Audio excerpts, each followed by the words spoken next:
We would like to acknowledge the Yuggera people and the Turrbal people as the traditional custodians of Meanjin, the lands on which we record this podcast today. We pay our respects to elders past, present and emerging. Always was, always will be, Aboriginal land.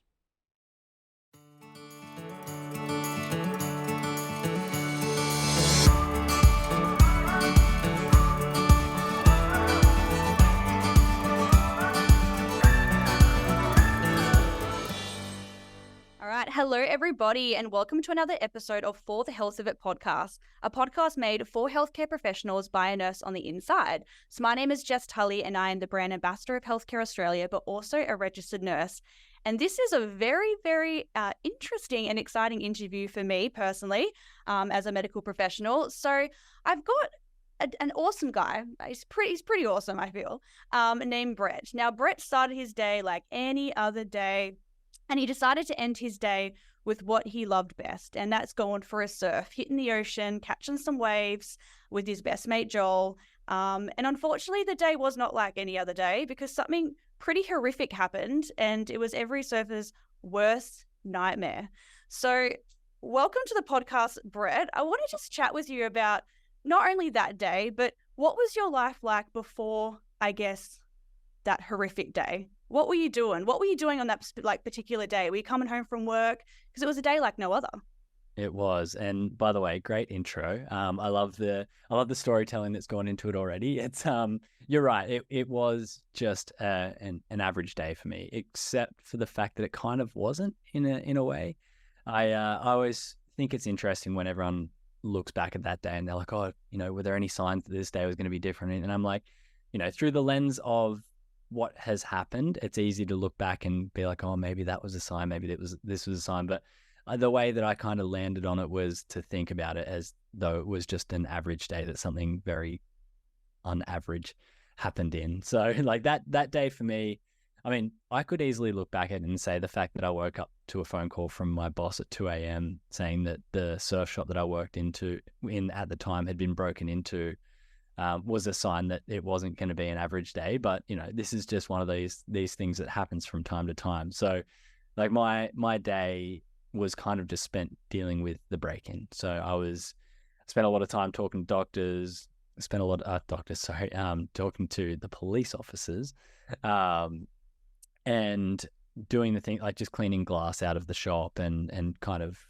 helping them with whatever they needed to figure out who had broken in and all these sorts of things. It's not a typical day working in a surf shop for me, but it's something that, after a day like that, and after that's obviously a bit of an annoying thing to deal with within work, especially with, the small shop that we're in. It's one of those things where, something like that happens and it is a pretty big deal.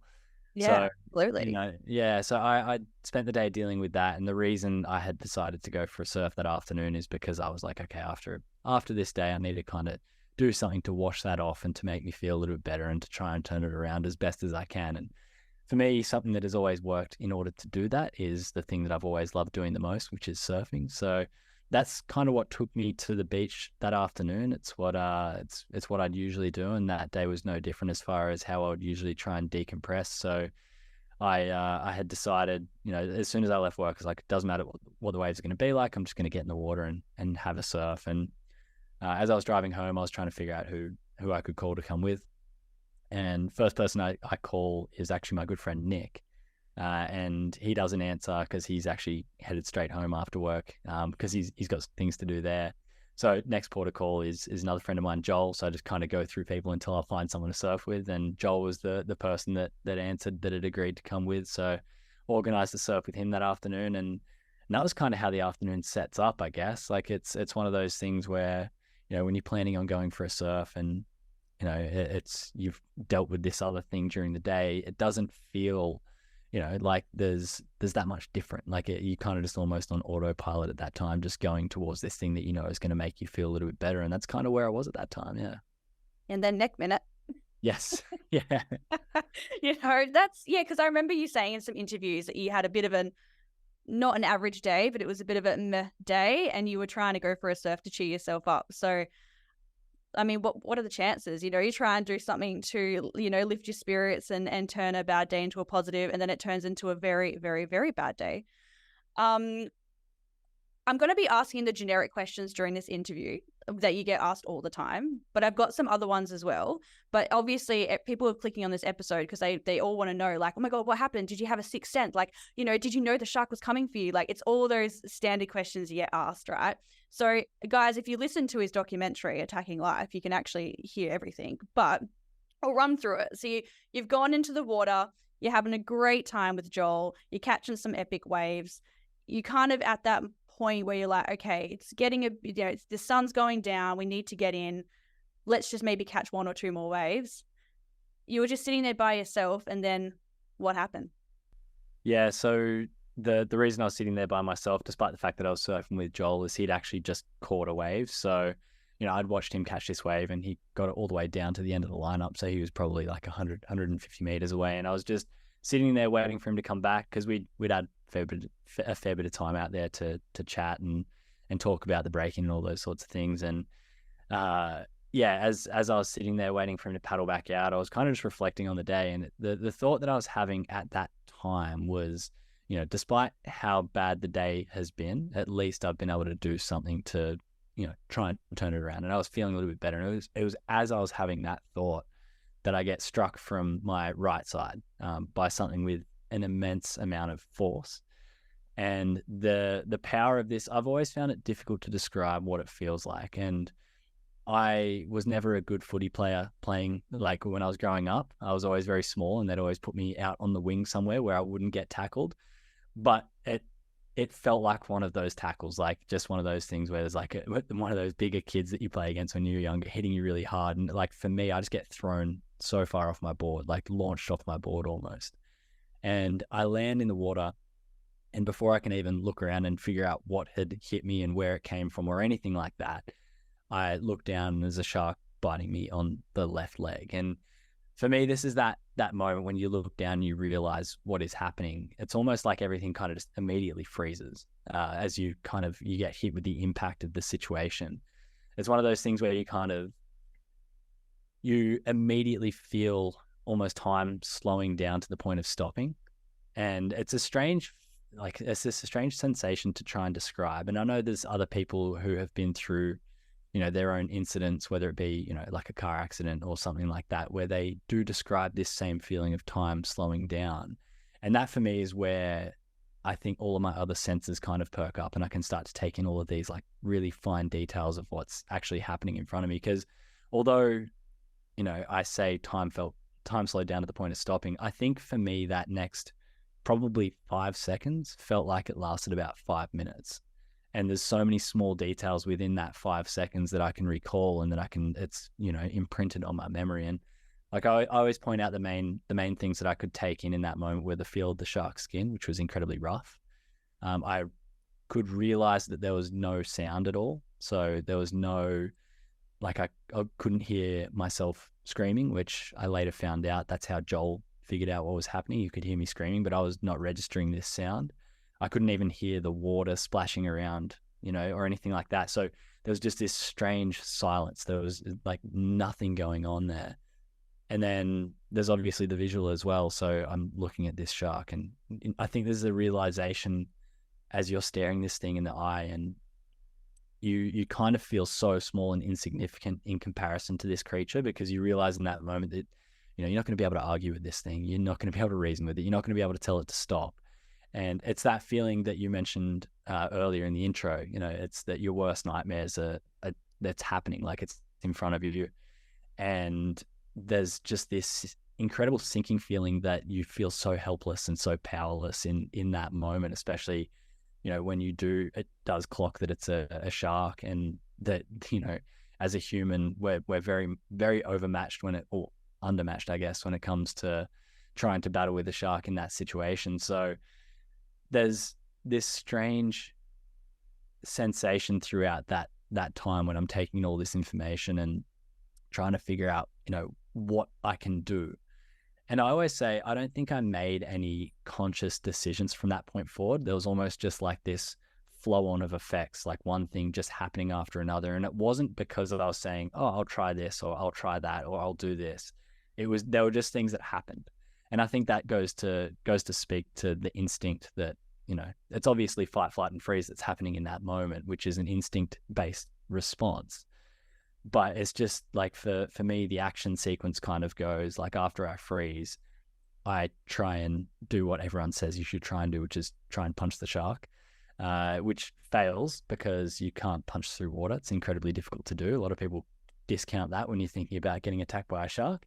And then the next thing that I attempt to do is to just pull away from the shark. And I guess this is probably the flight part of the fight, flight, or freeze response, is trying to get away from the situation. And this is where I make what is essentially the biggest mistake of that afternoon, which is pulling away from the shark. And it's a perfectly natural response, because if you were to think of, if you're sitting at a desk there and a spider crawls across the table, and if you're like me and a lot of other people, you're probably going to try and like get away from the spider. That's the natural response. But the unfortunate thing for me in that moment is like our human bodies are nothing compared to how sharp the teeth of a shark are. So as I pull away from it, it doesn't let go. It holds onto that chunk of flesh and essentially just completely separates it from my body. And the first thing that I do is to not look down. There was something in the back of my head saying that's not going to help.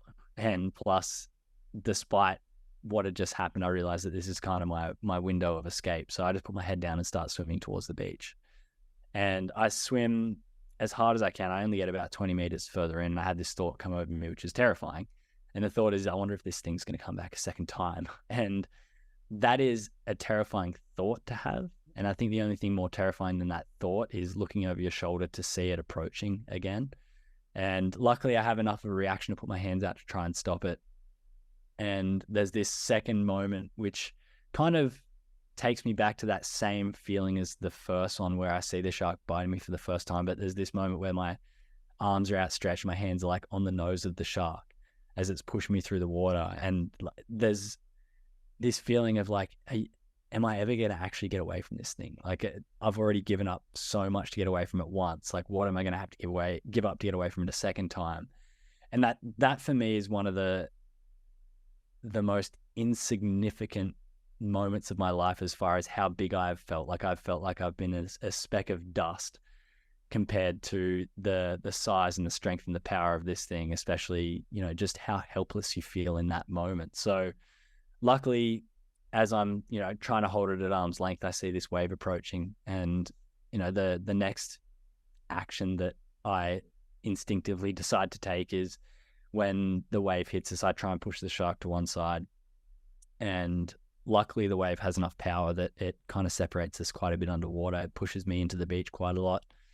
And by the time I surface this time, I luckily don't look up and see the shark coming back a third time. I actually look up and see Joel paddling towards me as fast as he can. So he's obviously heard my screams for help and knows that he needs to get to me because I'm in need. And look, there's a lot of luck that makes up this situation for me. And one of the ones that I'm obviously most grateful for is the fact that Joel made the decision to paddle towards me, because as a surfer, I think you'd like to be able to respond like that, but you don't know what you're going to actually do until you're faced with that set of circumstances. And I think for as much as everyone would like to say they'll paddle towards you and save you, like if Joel paddled towards the beach, there's no part of me that would be able to hold that against him, because it's not necessarily human instinct to want to paddle towards danger like that. And I'm so lucky and so grateful that he did, because when he got to me, he just knew what to do. He knew he needed to get me to the shore. So he put me on his board, takes me to the beach, drags me up the sand, and then he just runs off to get some help. And there's this weird feeling of relief when you're on dry land where you're like, okay, the danger is gone. But for me, that's really where, the real story started, because it's just instantly sort of fighting for your life. And, I'd always try and frame what happened on the beach. Again, I mentioned the luck before, but I always think the luck is a really good way to talk about what happened next, because each person that was there, what they did, everything that happened, if the right people weren't there, if they didn't make the decisions they did, if the actions didn't happen in that specific order, like I probably wouldn't be giving this interview right now. Like I say, was incredibly lucky Joel was there. I was incredibly lucky that he paddled towards me. I was lucky that the person that he ran off to get help from was his partner, Aggie. And this is the first time I'd ever seen Aggie watching Joel surf. She says she doesn't really know why she came down to the beach to watch him surf that afternoon. But again, I'm lucky that she did, because Aggie is an intensive care nurse and knew exactly who to call, what support I'd be needing as far as paramedics and helicopters and stuff like that went. So having her coordinate that was incredibly, lucky and very important. While she was sorting all of that stuff out, Joel had run back down to me, and there was another man walking along the beach. His name's John. He also doesn't know why he was coming along the beach that afternoon. Has no sort of, it's one of these rare situations that he found himself in where he can't really describe why he went down to the beach that afternoon. But John also happens to be a qualified nurse. And he was the one who helped Joel tie the tourniquets in the start with leg ropes and wetsuits, and essentially was able to stop the bleeding for the first time until the paramedics and all of those professionals got there and could, use the proper equipment and, not have to use leg ropes and wetsuits and stuff like that. But those people that were there that applied the first aid in the first case and coordinated that rescue effort were not only lucky, but I think even if you were to say 99 times out of 100, I think it's more than that. I think, maybe even, I don't even know how to quantify it with numbers, but 99.9% of the time, I think my story sort of ends there in tragedy on the beach. But having the right people there, making the right moves and doing all the right things is what saved my life. And they're all people I'm incredibly, grateful for, and I'm indebted to for a very long time, because it's one of those things. I can only frame it through the lens of luck. There's no reasoning to why those people were there or why they did what they did. But after being as unlucky as I was to be attacked by the shark in the first place, every single thing that happened after that is the luckiest moment of my life, and it's really what has led me to be here today. Thank you so much for sharing. Like, that was, wow. I mean, I've obviously watched your documentary, so I know a lot of the sequence of events and the chain of events that happened that day. But just hearing you say it again, like, still, I got goosebumps all over my body, because it's like most people's worst nightmare. I feel like everyone, but I won't put everyone in that category. But like even in a swimming pool, for goodness sake, people get scared of a shark or something in the water grabbing them. It's a true fear of so many people, and but the statistics of actually being bit by a shark is so low. Like, it is crazy low. I forgot to write them down, but I have been Googling it, and I was actually like, why is everyone so scared of sharks when realistically the statistics show that it is such a crazy low number worldwide? It is insane. But you're right about the luck side of things, because like, we'll talk about all the medical stuff that happened after that, because the fact that you even survived from even getting out of the water to then the next stage is incredible, and even just your recovery period. But yeah, just the whole chain of events of like you even just getting out of that water. You mentioned as well in your doco that like when you had caught that wave, which did save your life that wave by pushing you towards the shore, that you felt like a bump on your body, and you're not sure if it was a surfboard or whether it was the shark. And I think if he had come and bit you again and got you like on your abdomen or something like that, you 100% would not be here today. Yeah. So, I can't believe he came back. That is so frightening. Yeah, I think, going back to what you said before about, the odds of being attacked by a shark, and despite how unlikely it is, there is this innate feeling of fear. And I put it down to Jaws, as to why a lot of people have that in there. But I think what it actually is, it's, the best way to describe it is, I think it's being in a position as a human being that we're so not used to being in, which is part of the food chain. Like, as human beings, we're not even apex predators. We completely escape the food chain. So to be part of that is something that we don't know how that feels. And I think there is a real fear that comes along with that. So that for me, I think, is where a lot of people, despite how, you look at the odds and there's like, you should be more terrified of walking in a field of cows than you are going in the ocean, because you look at statistics and there are far more cow-related deaths than there are shark-related deaths per year. But there's just something about being actually eaten, and being part of the food chain that as human beings, it's such a raw part of our evolution that we're not connected to anymore, that I think is why people have that fear. And it is a strange thing to think about, and a strange thing to try and, answer those questions as to why, but probably a combination of jaws and the fear that comes alongside that. And I've actually been reading a book recently about sharks, and they go into the history of Jaws. And actually the guy who wrote Jaws, I forget his name at the moment, but he spent the later part of his life working on shark conservation, because he was actually quite upset with the fact that his story and his novel, because it was obviously a book before it was the film, was something that, contributed so negatively to the image of sharks worldwide, and has created them to be this monster that a lot of people see them as now.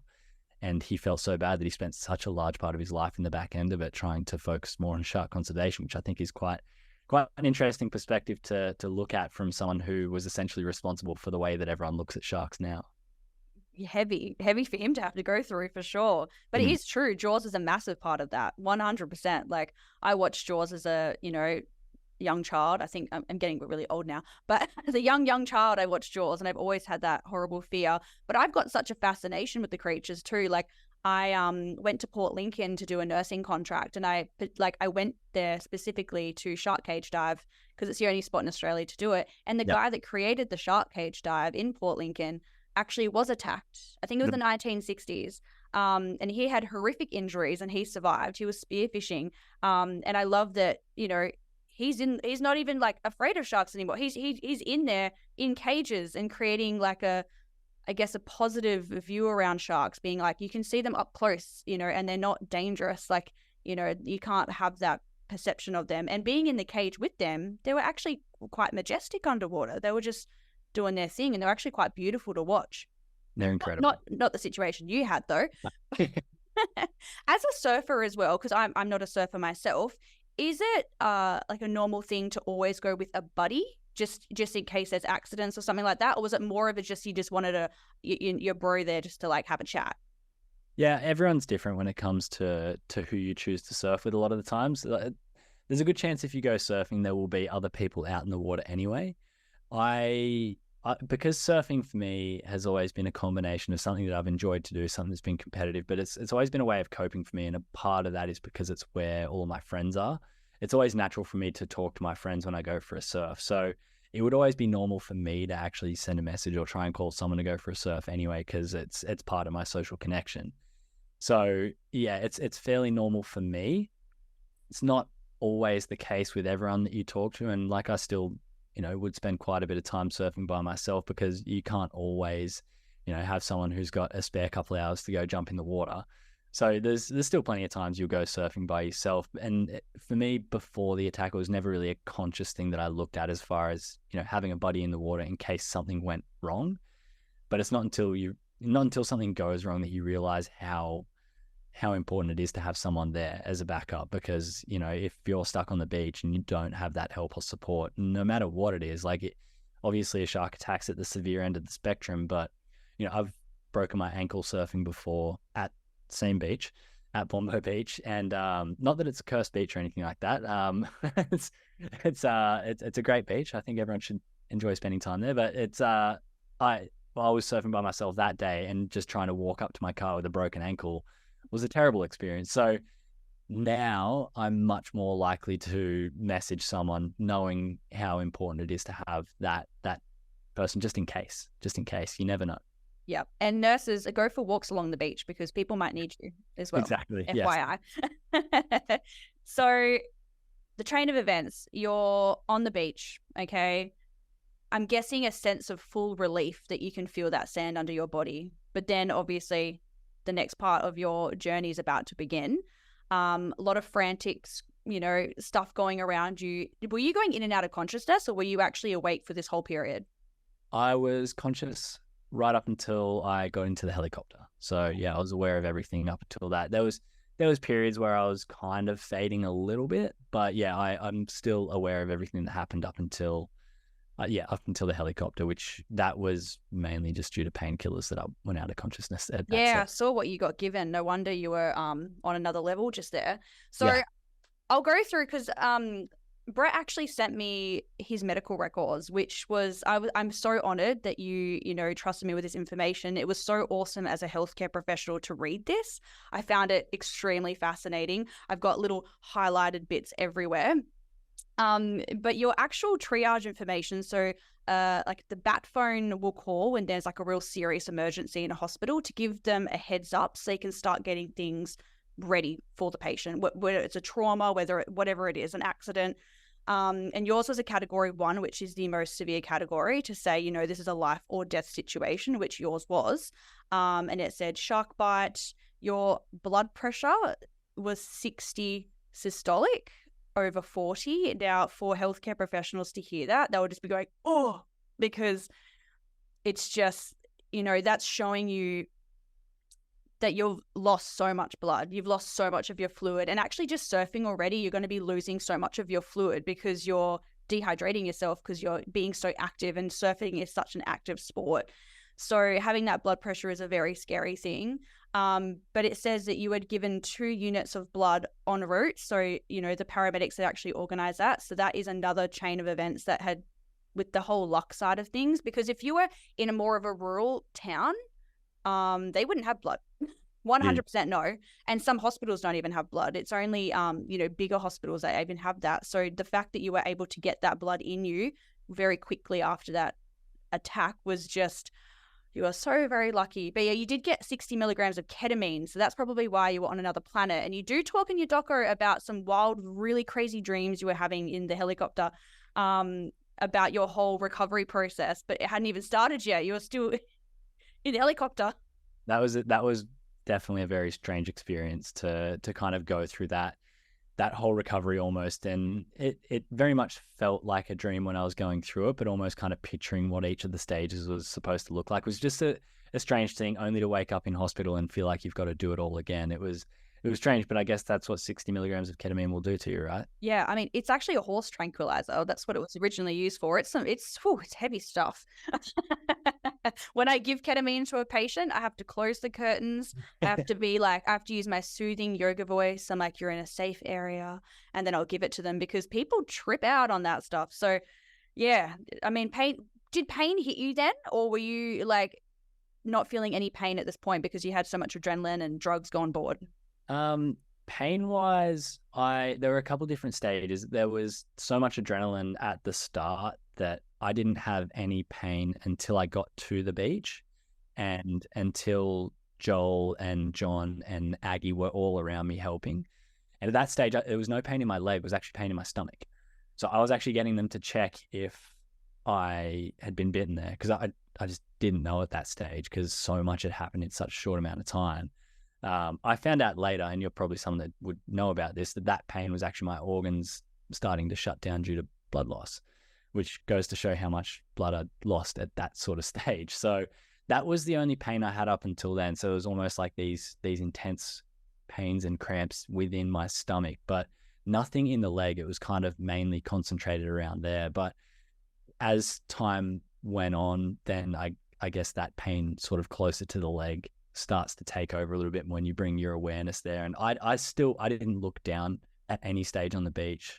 I didn't look at my leg until 3 weeks in the hospital. So I just knew it wasn't going to be productive.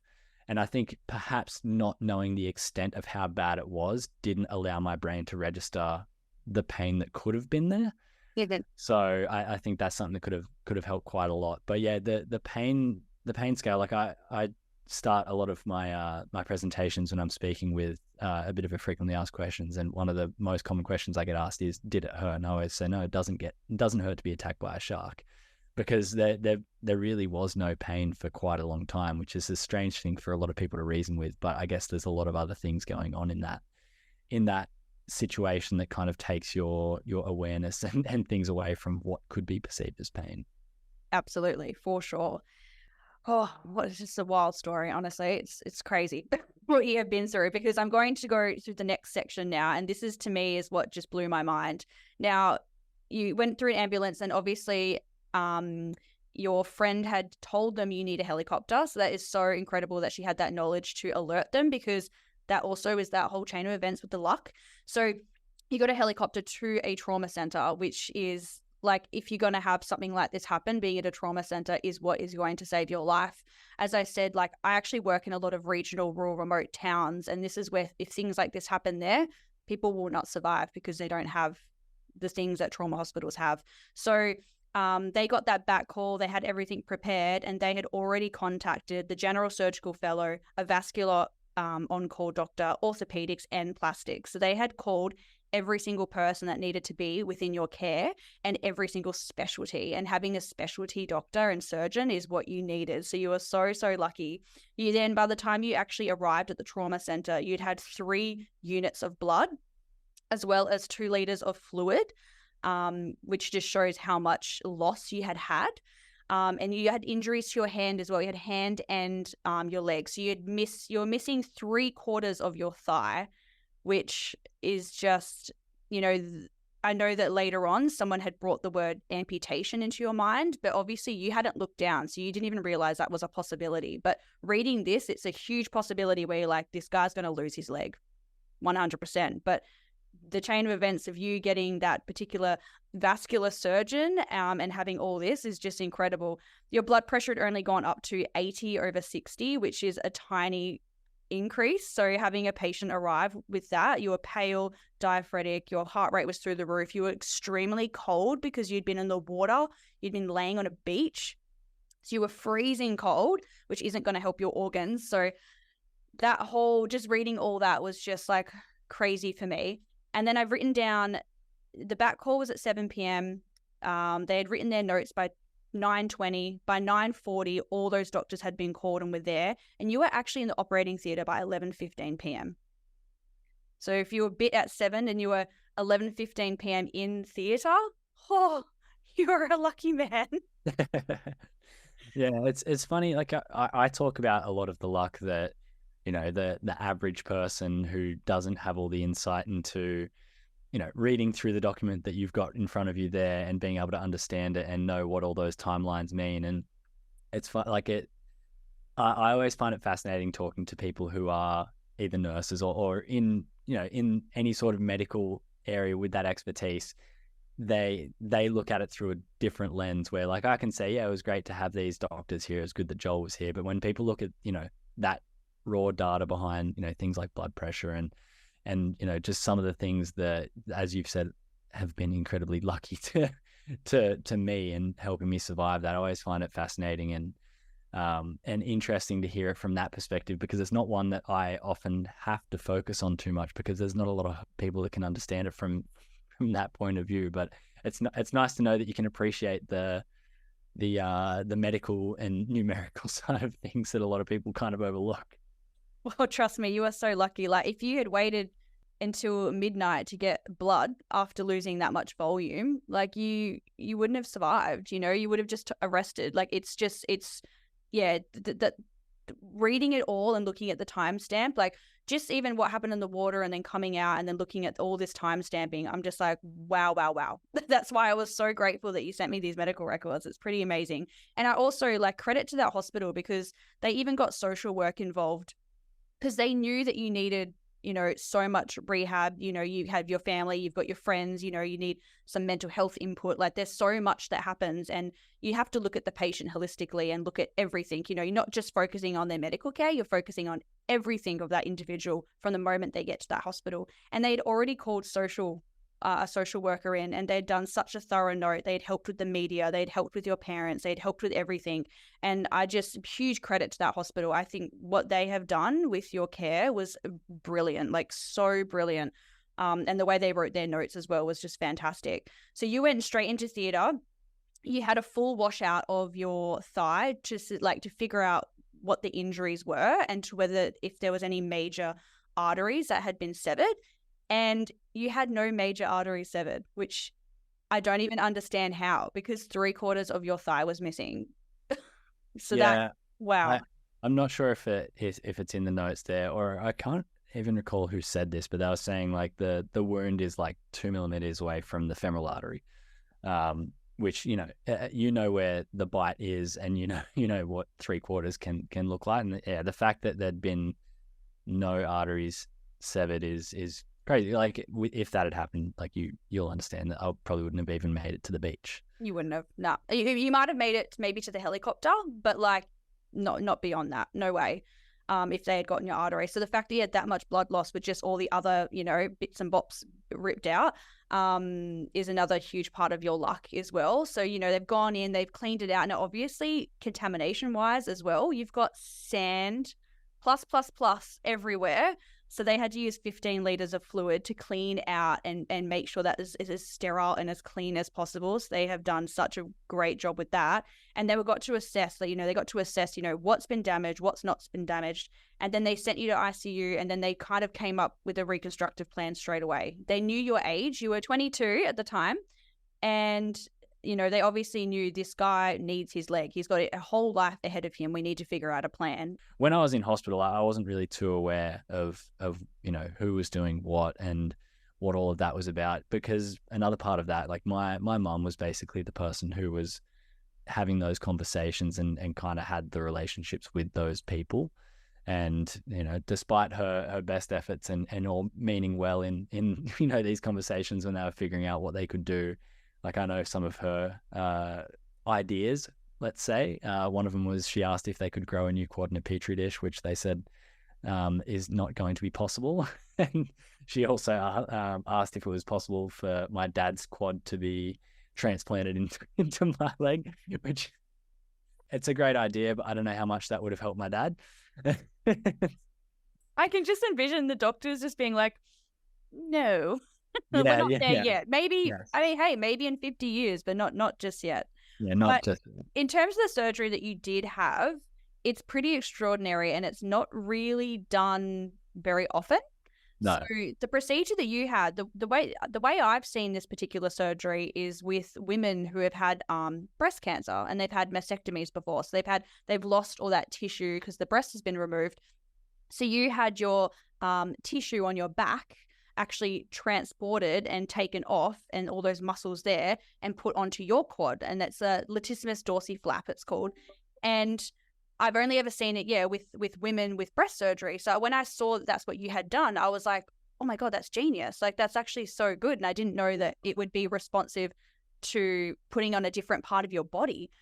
So the fact that you actually had that flap taken from the back and put onto that missing section of muscle there, and for it to not reject as well, and your body accepted it and took it on, and then you did all the skin grafts as well. I even saw your poor bum had a skin graft. Ouch. Yeah. Yeah, skin grafts everywhere. I know. So it is interesting when I look back at what that surgery sort of was. I didn't know too much about the details. Like they kind of told me similar to how you just described it then, but for me it just meant nothing. Like all I cared about was, can we do something to save my leg? Like there was, I guess you have to be confronted with the reality of, what it's like to lose that leg and for amputation to be a thing at some sort of stage. And as much as I'd tried to be like, okay, regardless of what happens, like you're still alive, and to be, grateful and positive for that, it's still really difficult to come to terms with the possibility of still losing a leg. And I think, obviously you've got the changes to your life that you might have to have there, but I think part of knowing that from the knee down was perfectly fine, and if I had to throw that away, that's like a hard thing to get rid of, right? When that's not damaged. So they kind of told me what they could do, and I just put so much like faith in the fact that was going to allow me to keep my leg, and that was going to be, the best case outcome there. And, they were even saying to me, like, when it comes to transplanting the muscle, they were like, yeah, we're going to connect the blood supply to keep the muscle alive, and connect a nerve, which they're like, it might make it work. Like it may work. Like we're going to give it the opportunity to, but really that's not our priority. Like the priority is just to save the leg. And I was like, yeah, I'm totally fine with that in the moment. But I still remember, like you talked about the muscle rejecting. And for that first, I think it was like a week, they were doing regular, pulse checks using the little ultrasoundy type of thing. I'm not sure exactly what it is. Great for me to come on a medical podcast and say ultrasoundy thing, isn't it? No, you're a patient here. You don't need to know the words. And I remember every time they did it, I was terrified that it wasn't going to work. And they had two machines. One of them didn't work great, and the other one was perfectly fine. but they didn't know which one was which. So sometimes they'd put the faulty one on and it'd like be really faint, or they couldn't hear it. And I was like, oh no, what does this mean? They're like, oh, we'll try the other machine and then it'll be fine. So They need to it's, bin that other machine. The I anxiety know, through the roof. it was awful. It was awful. So yeah, there's like, you kind of go through that little process of they've done what they can do, but there's still the chance it might not work. That uncertainty as a patient is pretty tough to deal with. And I guess all you've got to do is just hope that they've done the best that they can do and that it is going to work, because as a patient, there's nothing you can do there to help. Like, you can't just stare at it and be like, fix, grow. Fix like, it, come on. Yeah. Yeah, the actual procedure you had. So like, if you think about it, like those little vessels are so tiny. And that's why it's such a specialty as a surgeon to try to do that. To connect a blood supply from something to another thing is just extraordinary. And the fact that it actually did take as well and didn't get rejected is just even more extraordinary. So it's another part of your luck, of your chain of events. But I was actually going to ask you, as a patient and dealing with this, I looked at your post-operative instructions post that surgery. So they've done that big surgery. They put the muscle flap on your quad to try to help with the reconstructive side. And when you're in ICU, it says 15-minutely flap observations for the first 4 hours. So a flap observation is when they're like checking that it's, pink, and checking that it's warm, and checking that it's got a pulse, right? You want to make sure, because if they don't do it 15-minutely, I mean, what if something happens and they don't know, right? So they're checking it so frequently to make sure that if the blood supply starts to get cut off, that you could immediately go back to surgery and they could fix it. So I thought to myself, I was like, oh my God, that would have been horrendous for you to try to go through. But then it was 30-minute flap obs for the next 48 hours, so 2 days. So you had a nurse with you touching your foot, and you had that anxiety every 15 minutes to half an hour for 2 days. Yeah, it is. There's definitely like the anxiety around it, because you know why they're checking it, and like you're aware of, if it's not working out, what that could mean. But it's funny, like they obviously, they're doing it every 30 minutes, and that includes throughout the night. So they come and they'd wake me up and they'd be like, hey, we've got to do the obs. And I was like, I was always just grateful that they were there. Like I'd made a point, and I don't know, like I'm sure a lot of patients are like this, but it seems like not a lot of patients like this. I'd always just say thanks, no matter what I was getting, whether they were giving me like, get the needles full of blood thinners, or they were coming to wake me up to do that. I'd always just say thanks. And they were like, oh, you don't have to, like, and I was like, no, like for me, knowing that you are doing something to help is something that I'm grateful for. And despite the fact that you go through the anxiety of every 30 minutes they're checking it, for me, it's like you just feel like you're in safe hands in that moment, knowing that they care and that they're doing those things. So as a patient, it's nice to know, like, as annoying as it could be to have, be woken up to do those things, it's really nothing in comparison to if you felt like you had no care and that no one was looking after you. Very true. Very true. But yeah, I thought to myself, like, that would have been really rough to go through all that, and then just, and I always feel nurses feel terrible. Like, your patient just falls asleep, and then you're like, oh no, I've got to go in and I've got to hook up their IV, and oh no. And you just feel so bad. And then I hate when I walk in and I'm trying not to scare them as well. Like, I don't want to frighten them. So sometimes I'll like touch them gently. I'll be like, Brett. And then they're like, and I'm like, I'm so sorry. And then we just feel so terrible. But like, yeah, thank you for saying thank you to the nurses. That's lovely of you. They're all great. So let's just chat through quickly now the recovery. So, now that people are listening, they know it's successful, right? So you've actually had this incredible surgery. Blood supply is good. Now it's the next stage. Now they've told you that you may not walk again. They don't know how it's going to take. They don't know how the muscle is going to work. You're a very active guy. You love living an active lifestyle. You probably can't do that anymore. And they've also said surfing is probably a no-go, because they've used the muscle that's in your back. So when you're trying to swim, you need to use your upper body strength. This is why I can't surf, man. I can't get out there. It's too hard. So I can't swim out. It's just too much. I like the surfing part, but I don't like the getting out there part. But, and then because they've done that procedure, it's like also your surfing journey is probably over. So now that you're starting your recovery, what were those emotions like to be like, oh my God, am I going to walk? Like, how was the first steps? Were physio coming in during this time?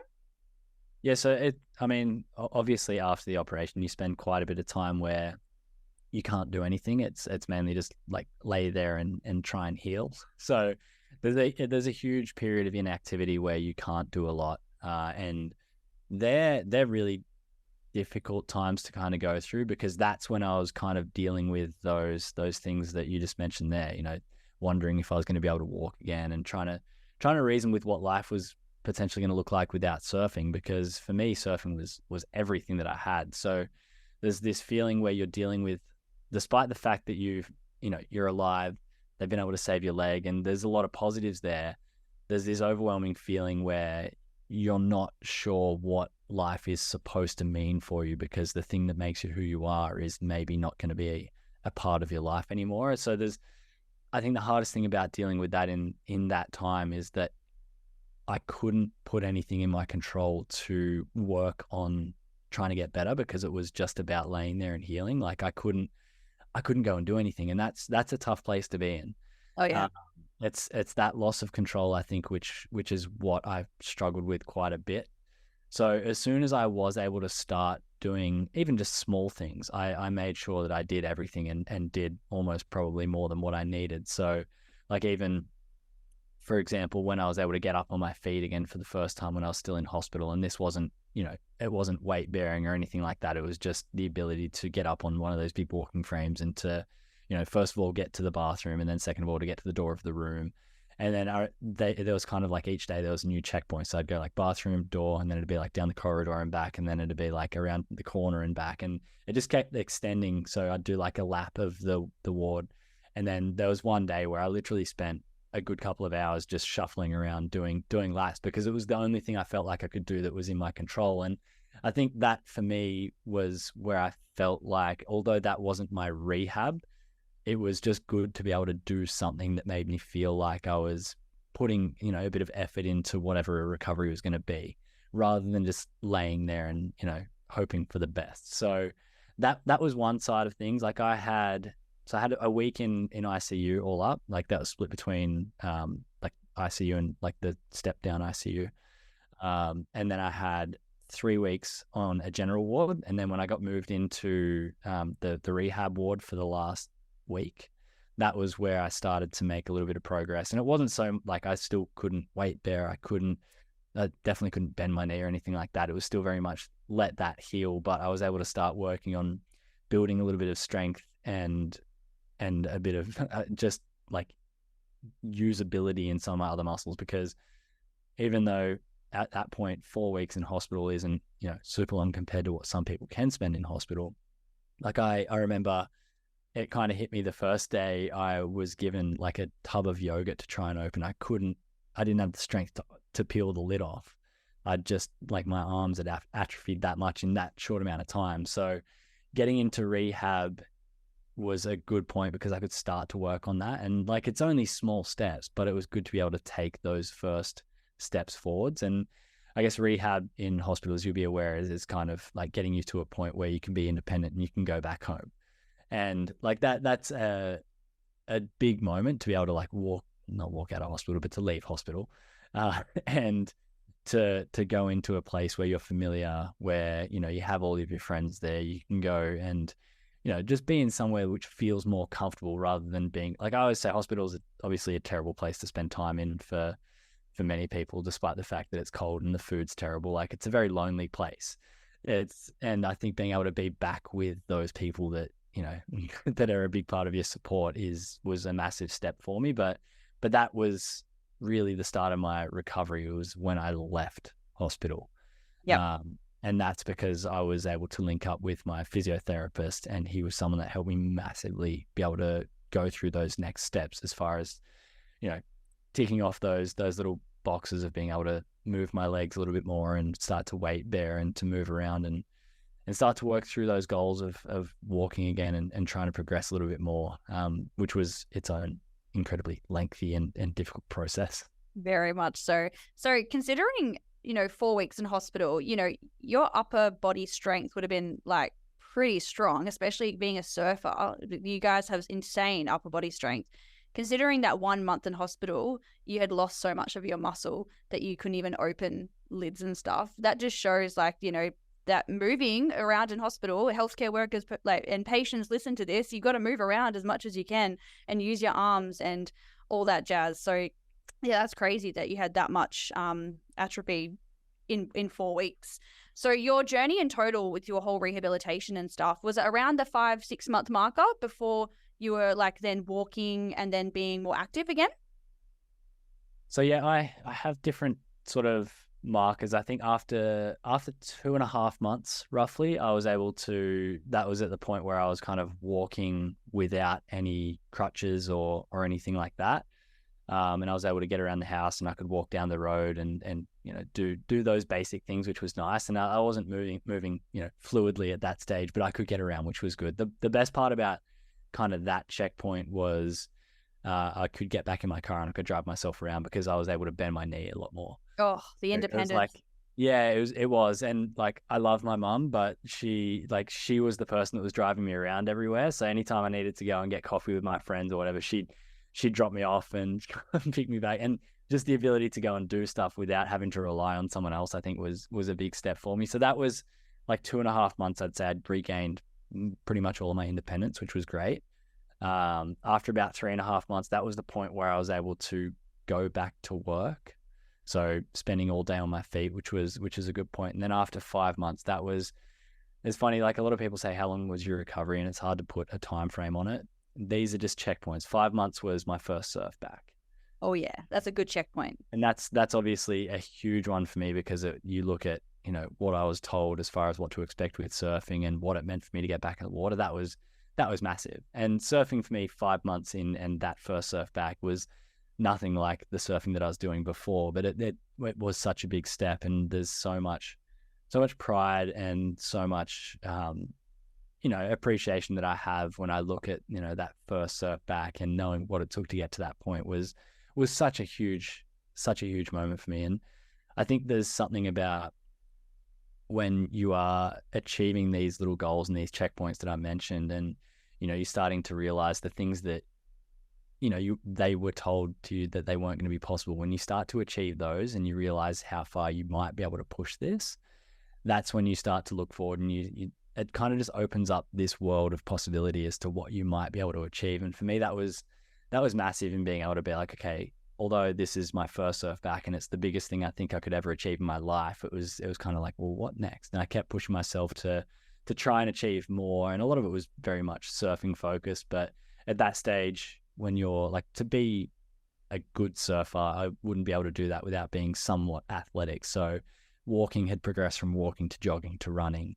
And that helped surfing progress from just standing up on a longboard to riding the surfboards that I was beforehand to doing turns. And, you know, that was its own journey of progress. And, you know, I look at timelines and I'm like, well, if you go beyond that 5 months, it's like, I don't know if I'd still, like now 7 years on, consider myself fully recovered, because obviously there's deficits to where I was before the attack. But it probably wasn't until, you know, 2 to 3 years after the attack where I could essentially do everything without any sort of limitation, apart from, you know, the occasional, you know, limit that you'd find in strength where the leg will kind of just give way. But that's not the end of the world.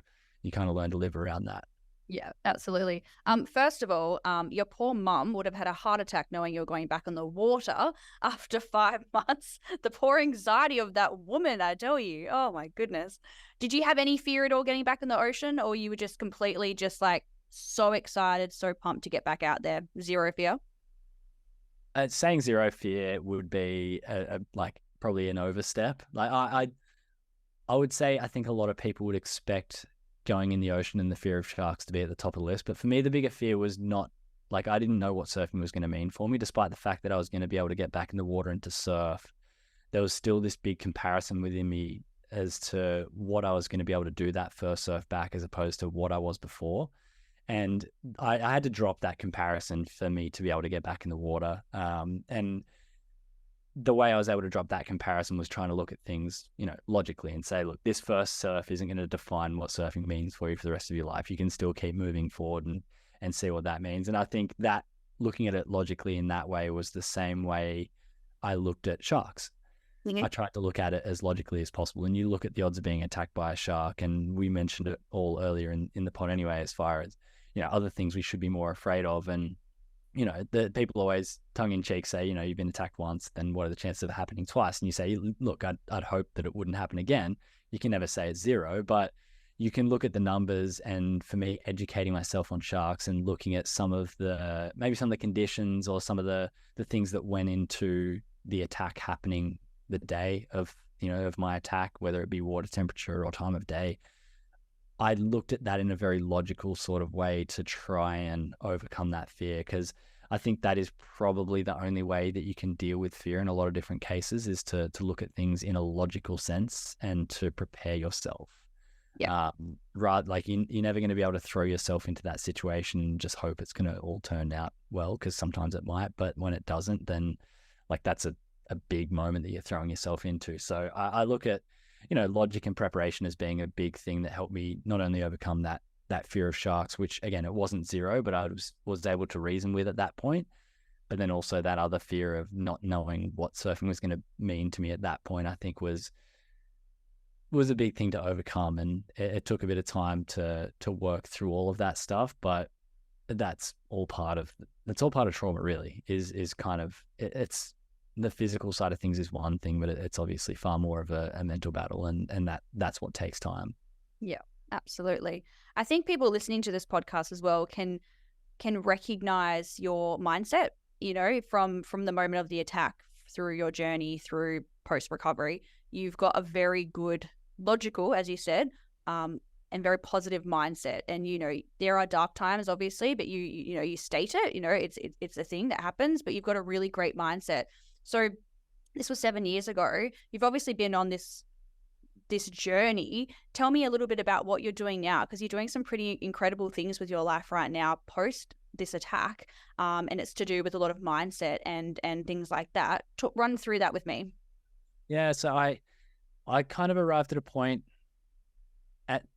it was a couple of years down the track when it comes to like using the attack as a reference point, where I kind of regained a lot of the things that I'd lost, whether it like was walking again, was able to run, I was able to do all these amazing things, and I'd kind of taken up competitive surfing again, and all of these things that I thought had been lost. And I was almost kind of going down that same path that I was living before the attack. And at that stage, when I was trying to figure out what that meant for me, I was also starting to share my story a little bit more and speaking, first of all in schools, and then moving on to doing like corporates and conferences and podcasts and working on the film, which you've seen.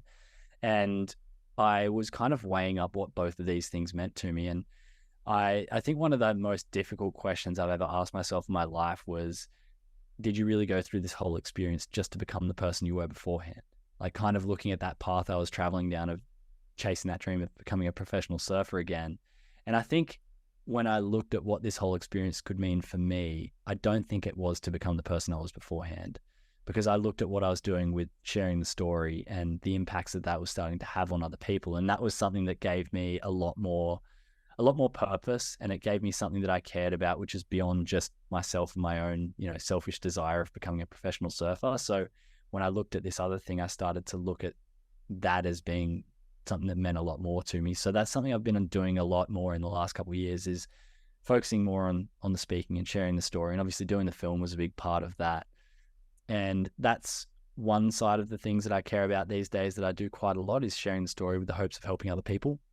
But another side of, the things that I focus on is challenging myself and pushing myself physically as well. I think when you've been through something like I have, you're always, and you've been through this process of asking yourself, like, what next? What is possible? What can you do with what is in front of you? You naturally take on, new and different challenges. And that's always exciting to me. And those challenges for me have always kind of manifested in different physical pursuits. And, the first thing I did was walking 100 kilometers for Oxfam, which a few people may have heard of before. I've gone on to run a marathon. I've recently done a 50-kilometer ultra. I've paddled between 2 islands in Hawaii, and doing these things, it's not so I can, brag about all of these things that I've been able to do. It is for a purpose. Like, I think number one is to challenge myself, because these physical things I like to use as an excuse to keep myself fit and healthy and active. I'm not necessarily someone that can just go to the gym and keep working every day, keep my legs strong. And I know that's going to be a big part of my life from, for a long time, is making sure that that is in the best shape possible. So doing this allows me to, keep my leg in good shape. But I think the other reason is to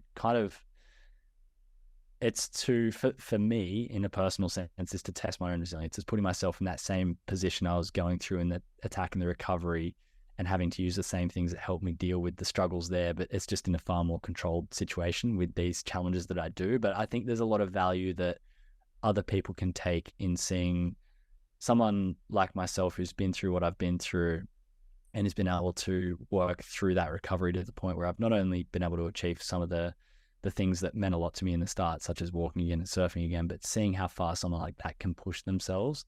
That's where I think people can look at it, and it's a real tangible example of what humans are able to do.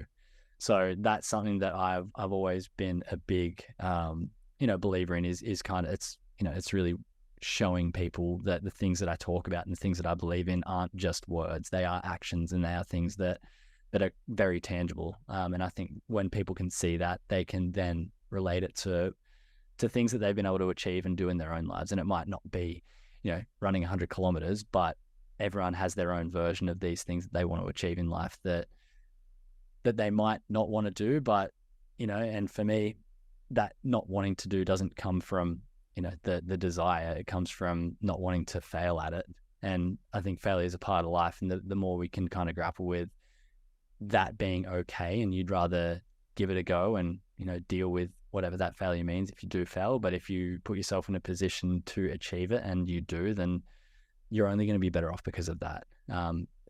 Whether you succeed or fail. But I think for me, it's about doing the things that you would want to do with, the time that you have on this earth. And like the biggest cliche that I speak about all the time, which is, something you'd expect, is that life is short and that you need to make the most of the opportunity you have. And it is honestly the biggest cliche I could think of, but it's so true. Like, as someone who has realized how short life can be based on the fact that I shouldn't be here right now, like, I can say that I wake up every single day and I do want to make the most of it because I know how quickly it can change. Yes, 100%. That's so good. I absolutely love your mindset, and everything you said is bang on. So true. Tell me a little bit about quickly the physio quote. I want to end the podcast with that quote because I think it was really incredible. He, is a good friend of yours. You've had a long journey together, and he said a particular quote to you that really, really helped you. What was that quote? Yeah, we caught up for coffee this morning, actually. So obviously a very important person in my life. So this quote from Scott, my physio, came when I was it was actually when I was in recovery from the surgery, where he had sent me a message just to wish me well, to offer his help and his support and his services in physiotherapy. But that, like, tangible help is great, but for me it was the belief that he had in the quote that he said, which is that regardless of the prognosis, you've got a long road ahead of you. And then he said, people fail not from aiming too high and missing, but from aiming too low and hitting. Look ahead with determination and set lofty goals. And that, for me, that set up what I've been able to achieve today. Like, that, everything I just spoke about then, as far as, what you can achieve in the time that you have on this earth, if you can look at it through that lens of not being afraid of failing and aiming higher than what you think, rather than, having all this untapped potential left on the table, I think is where a lot of people can learn a lot in the way in which we try to aspire for the things that we really want in life. So true, which is exactly why I wanted to leave that quote at the end of this podcast today, because everything you said was so perfect. And I was like, I'm going to end it with the quote. Well, Brett, thank you so much for giving us your time today and sitting down with me and having a chat. I know you've told this story a bazillion times, but I really appreciate it. And also just, going through the medical side of things, I found it so fascinating. So thank you so much for trusting me with all those documentations as well, because it made this podcast what it is. So thank you so much for your time today. Of course. Thanks for having me. And I'm glad that you enjoyed that side of things. It's nice to have someone that appreciates it, like I said before. But like you said, shared the story a bazillion times, and that is true, but there's always purpose in sharing the story. There's always that one person that could hear it and get something out of it that could help them. So thank you for giving me the opportunity to do that. You're so welcome. Now, guys, if you are keen to watch the documentary, it's called Attacking Life. It's on Stan. So if you're not a member of Stan, jump on and become a member of Stan. And if you like this episode, make sure to give us 5 stars and share this episode around. And Brett has a website as well, brettconnellan.com.au, I believe. And is it .au? No, .au. Oh, it's always a .com, isn't it? brettconnellan.com, and you've got all your bits and pieces about what you're getting up to as well. So follow, guys, and share the love. Thank you again, Brett, for coming on For the Health of It podcast. Thank you.